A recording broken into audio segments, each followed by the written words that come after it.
ராஜேஷ், நீங்க குறிப்பிட்டது மாதிரி ஒரு திமுக டிவிக்கு அப்படிங்கிற ஒரு அசாதாரண சூழல் இருப்பதற்கான வாய்ப்புகள் அதிக அளவு இருக்கு அப்படிங்கிறத நாம திரையில காட்சிகள் மூலமா பார்க்கிறோம். இரண்டு கட்சிகளும் மாறி மாறி தமிழகம் முழுக்க போராட்டங்களை முன்னெடுத்திருக்கிறாங்க. உதயநிதி ஸ்டாலின் கைதை எதிர்த்து திமுகவினர் போராட்டங்களை முன்னெடுத்திருக்கிறாங்க. பெண்கள் குறித்து அவதூறாகவும் ஆபாசமாகவும் பேசியதா குறிப்பிட்டு தமிழக வெற்றி கழகத்தினரும் போராட்டங்களை முன்னெடுத்திருக்கக்கூடியதை நம்ம காட்சிகளாக பார்க்கிறோம்.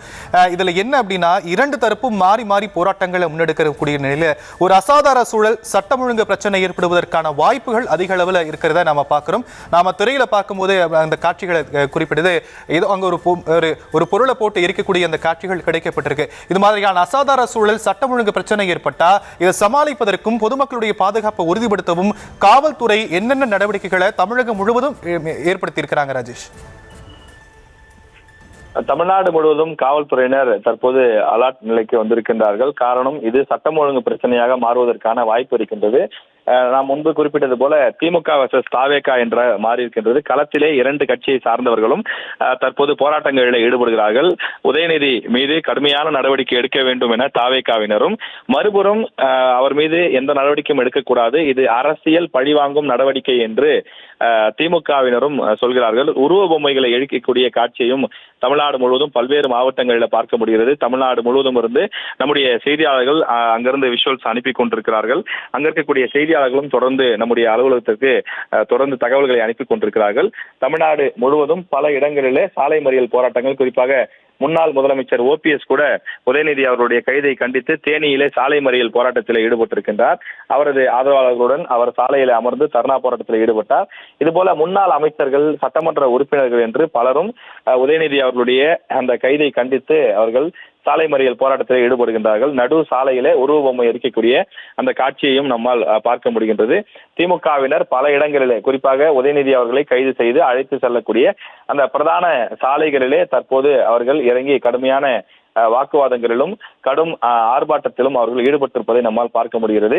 சாலையிலே அவர்கள் உருவ பொம்மைகளை எரித்து தங்களுடைய அந்த வெறுப்பை, தங்களுடைய அந்த அதிருப்தியை அவர்கள் வெளிப்படுத்தக்கூடிய காட்சியை நம்மால் பார்க்க முடிகின்றது.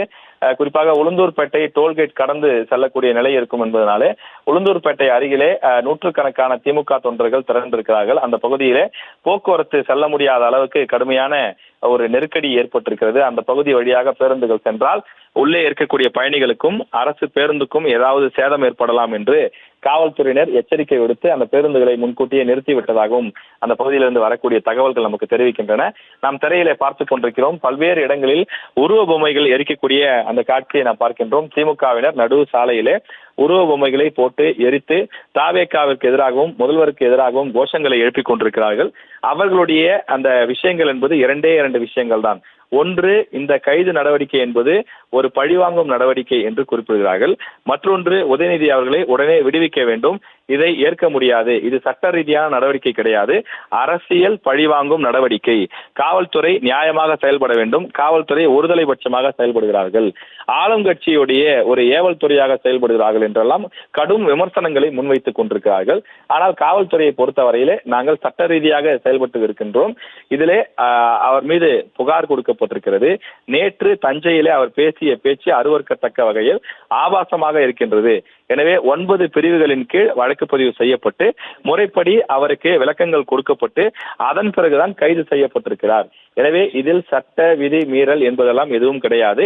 திமுகவினர் ஒத்துழைப்பு கொடுக்க வேண்டும், நீங்கள் காவல்துறைக்கு இடையூறு ஏற்படுத்தக்கூடாது என்று அவர்கள் திமுக போராட்டத்தில் ஈடுபடக்கூடிய அந்த திமுகவினரிடம் பேச்சுவார்த்தையும் நடத்தி வருகிறார்கள்.